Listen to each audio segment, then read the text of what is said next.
We all can remember what it is like to look out at the water and wonder, what's down there? To watch TV shows about explorers, biologists, and adventure seekers sleep beneath the waves and imagine what it would be like to explore the underwater world yourself. We all started somewhere, and you have taken a big step in starting your research and finding this video.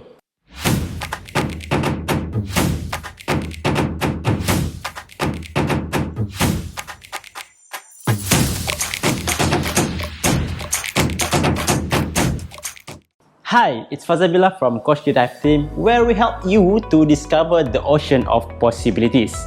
Well, we know what it's like to start researching dive training to quickly realize just how much conflicting information is out there and how difficult it is to know who to trust. This video is intended to help you to look at what to expect and what to look for when taking your first giant stride into the underwater world. We will discuss the steps-by-steps needed to become certified scuba diver, the equipment that you will use and the costs involved, along with what to look for and what question to ask to your future dive instructor. Now, first thing first, should you scuba dive? This is an honest question you need to ask for yourself, and for some, a discussion that you need to have with your physician. Diving is a physical activity where you are relying on specialized equipment and skills to survive in a foreign environment, which is the underwater. A wide variety of people can dive successfully, but it takes proper training to successfully pass the certification. Before you proceed further, do click on the link below to get the diving medical questionnaire. If you can answer yes or even maybe to any of the questions on the medical questionnaire found here, seek advice from your nearest doctor first before signing up for scuba diving classes. Once you have decided you are up for the adventure, you will need to pick a dive center or instructor to train with. This is not a decision to take lightly and should not be made based on price or how quickly they can rush you through the course. Remember that. So in an open water diver course, basically there are three components. Firstly is covering the theory, second is the confined water session training, and lastly is the open water training. So now, congratulations, you have signed up for your first underwater class. Once you have signed up for the class, you will be provided with materials for your online study. For most students, the online study materials can be completed in around 4 to 6 hours at their own pace and at their own time.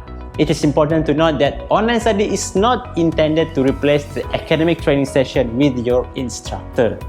However, the online study allows you to get a basic foundation for the topics related to scuba diving, so the instructor can spend classroom time focused on how the subjects will be practically applied in the water. After completing your online study for the open water diver course, it's time to meet with your instructor to start the training. Take some time to discuss the typical schedule with the instructor that you work with to ensure it will meet your needs and learning style. Perhaps you are someone who needs more time practicality because of your fear of underwater, or you are someone that is already confident to fast-pace the practical session. Just discuss this openly with your instructor and what expectation you guys want. You may or may not need to purchase some personal equipment before the in-water training begins. Most instructors will have a full line of rental gear available for your course, and even some of them already package it in your open water course.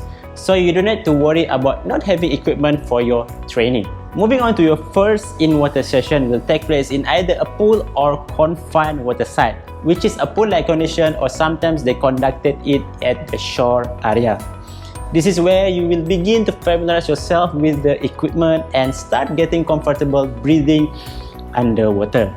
Your instructor will spend several hours in the pool with you, teaching you the basic skill of scuba diving, including proper buoyancy control, proper finning techniques, mask clearing, regulator clearing, how to ascend and descend, and some of the emergency procedures that you need to know.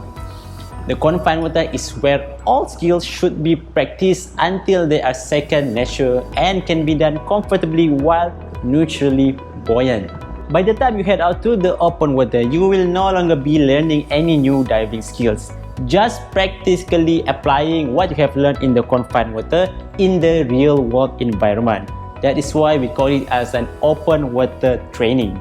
By this point, you should be comfortable hovering motionless while maintaining a constant depth in the water column and performing basic skills such as mask remove and replace and regulator recovery while in neutral position. If you do not feel 100% confident with your skills in the water, be sure to speak up and let your instructor know that you do not feel ready for the open water yet. So now it's your first experience going to the open water and start diving in the real environment.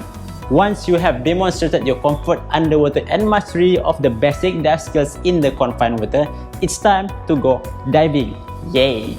You will need to complete at least 4 open water training dives over a minimum of 3 days with your instructor at the island. This is where you will demonstrate that you can apply everything you have learned academically and in the pool to the real world diving conditions. These open water certifications dives will be conducted to a maximum depth of 18 meters for open water diver course. And you will demonstrate all of the skills you mastered in the confined water under real diving condition with the supervision of your instructor. It will be important to demonstrate to your instructor that you can move through the underwater world weightlessly without disturbing the bottom or damaging the environment. If you are not yet confident in your ability to do this, let your instructor know that you would like to continue practicing with their guidance before completing your training. After you have successfully completed the academics, confined water, and your open water training session, your instructor will process your certification and you will receive both an electronic card and also your physical card.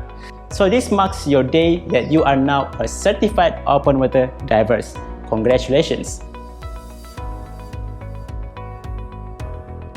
So overall, the process to get certified can take anywhere from 4 days to several weeks, depending on how your individual learning pace and your confidence underwater. It is important to discuss these schedules and process with your instructor about these details before signing up. It is best to discuss what you expect and what you want to actually complete. This way you know and are comfortable with the schedule before committing. And finally, congratulations on taking the first step to becoming a certified open water diver. If you have any additional questions, feel free to drop us your message in our Facebook page or in our YouTube channels. And if you want the PDF checklist on all the key points that I talk about in this video, do click on the link below to get your free copy of our Scuba Diving 101 PDF checklist. Enjoy the underwater world and safe dive!